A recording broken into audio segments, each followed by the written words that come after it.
There are a lot of reasons why your vehicle's air conditioning might not be blowing cold air. One of the most common causes is the loss of refrigerant. And AC Pro is here to help with an affordable DIY solution that you can do easily with no extra tools.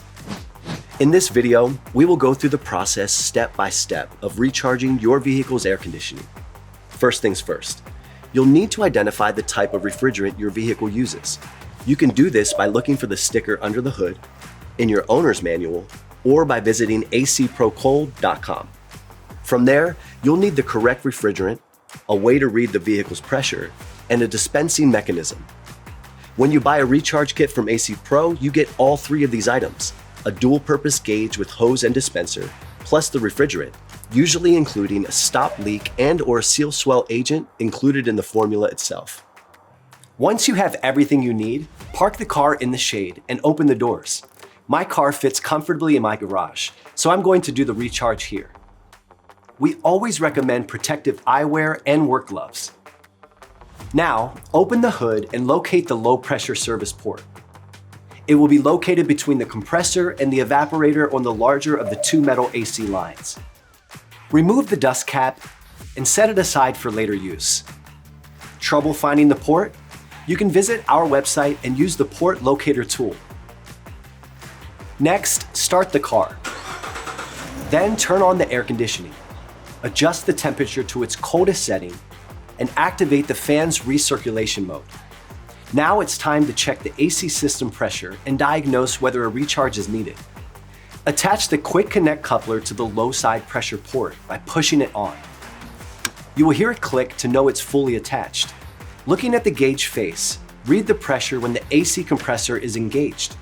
You'll know it's running when you hear it click on and the vehicle's RPMs drop a little.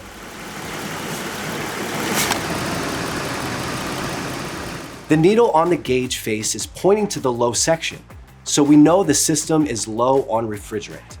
If it shows in the red zone, a certified technician should look at the vehicle.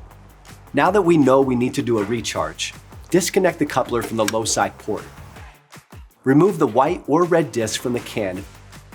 Then take the can of refrigerant, shake it well, and then attach the can to the gauge.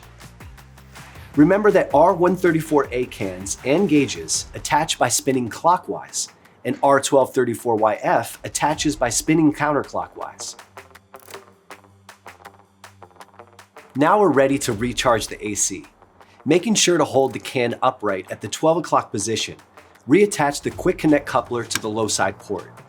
Squeeze the trigger to release refrigerant while shaking the can up and down between the 12 and 3 o'clock positions.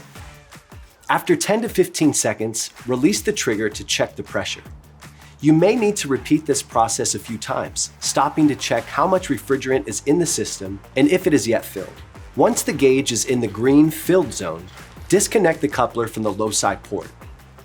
Never overfill the system or try to get it to the maximum amount of filled before going into the red zone, as this can lead to warm air or system damage.